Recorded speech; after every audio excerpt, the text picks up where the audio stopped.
Israel, which is going to take down tensions quite a bit within the Middle East. The U.S. Also is fighting back against some of these drone attacks. We just had a big attack, I think it was in Kuwait, where they hit the airport, devastating. Just again, hitting civilian targets. The U.S. did fire a missile and took out a tanker's engine room that was trying to run the blockade. So that's been one of the latest. Now, Donald Trump's also said in the last 24 hours that he is not in a hurry to get a bad deal. He'll wait this thing out. Israel has been really getting upset with the president. He and Benjamin Netanyahu have had some very spirited conversations. They both admit publicly, hey, yeah, we have had a little bit of a spat. Benjamin Netanyahu talked about it a little bit more in detail. Donald Trump's been above all of that.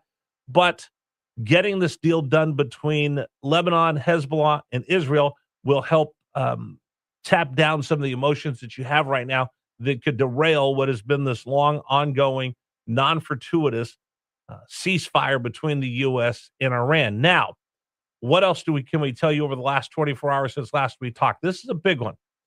The House passed a war powers resolution. Our very own Tim Kaine, senator from here in Virginia, keeps introducing it. The Senate keeps getting shut down. They keep introducing it in like 7, 8, 9, 10 votes.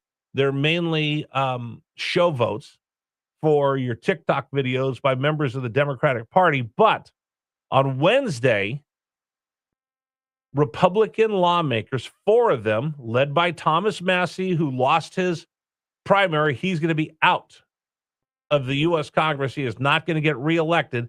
On Wednesday, he led 3 other GOP congressmen that voted in favor of the war power resolution, which would pull everything back from the president. It would have them put a throttle on and pull the reins in on the president and his fight with Iran right now. That passed by the skin of its teeth. 4 defectors from the GOP went with the Democrats. It passed. Huge celebration on the Democratic side. It now goes to the Senate. It will not pass the Senate. And if it even somehow got past the Senate, the president would veto it. And there's really nothing else they can do about that. It's largely symbolic. But I want to come back to something that I've said a number of times, the prism that you look at all these through. So I want to ask you this morning on Richmond's Morning News, 833-804-1140, 833-804-1140. Tell me this, Richmond. If you're voting and you're a member of the House of Representatives and this war powers resolution came to you and you're frustrated because this thing isn't over yet, and that's the other big thing. You heard Gary talk about this. Somehow, some way, we're under this impression that the U.S. could just roll out our red, white, and blue flag and defeat anybody in 10 seconds. We have the most powerful military in the whole wide world, but we never let that dog off the chain. We never let the dog off the chain since World War II. Could you have gone in and completely conquered Iran in a matter of weeks? Absolutely, but that would have been boots on the ground. Nobody wanted that. So if you're asking the U.S. military to go out there and beat them, they did. If you're asking them to conquer them without having boots on the ground, impossible to do. You have to have groups on the ground in order to conquer someone.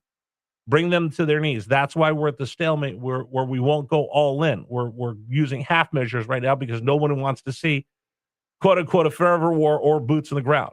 I don't want to see that. You don't want to see that as well. But I do want to ask you this question. If you're in Congress, how would you vote? If the war power resolution comes up and you're on the right, you're not happy because this thing isn't over yet. You're on the left. You're not happy because you didn't want it to start in the beginning in the first place. How would you vote?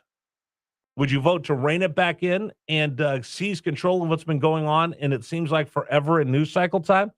Or would you stand with the president who's showing some patience, not trying to take a deal for the sake of a deal, seeing if he can get what he's been looking for, which is Iran not having a nuke and getting the Strait opened back up? But I'll also ask you this question. For those that voted for the war powers resolution, do you think this was celebrated at the White House or celebrated in Tehran? And if it's celebrated in Tehran, are you telling me that you want to side with the mullahs and give them oxygen in this fight?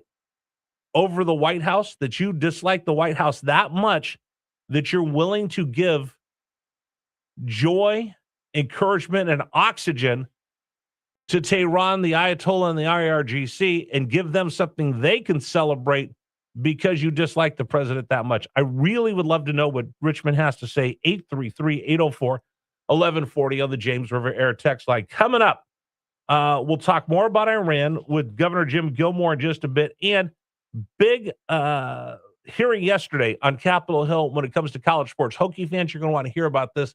That's next here on News Radio WRVA.